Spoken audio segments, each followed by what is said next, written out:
కేరళలో భారీ వర్షాలకు పలు ప్రాంతాల్లో ఆకస్మిక వరదలు సంభవించాయి.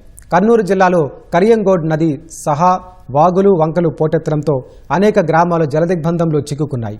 ఇరిట్టి తాలూకాలో కొండచెరి విరిగిపట్టడంతో వాహన రాకపోకలకు అంతరాయం ఏర్పడింది. వయనాడ్, కొట్టాయం, కోజికోడ్ జిల్లాలో కూడా వర్షం దంచుకొట్టింది.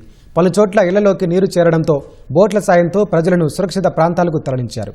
పతనంతిట్ట జిల్లాలో వర్షాలు తగ్గుముఖం పట్టడంతో పంపా సహా ఇతర నదుల్లో నీటి ప్రవాహం క్రమంగా తగ్గుతోంది.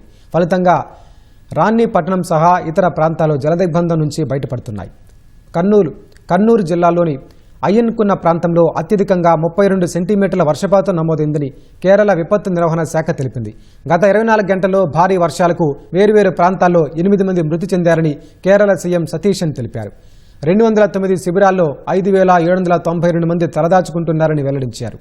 అటు కర్ణాటక శివమొగ్గ జిల్లాలో భారీ వర్షానికి కొండచెరి విరిగిపడి 3 మృతి చెందారు.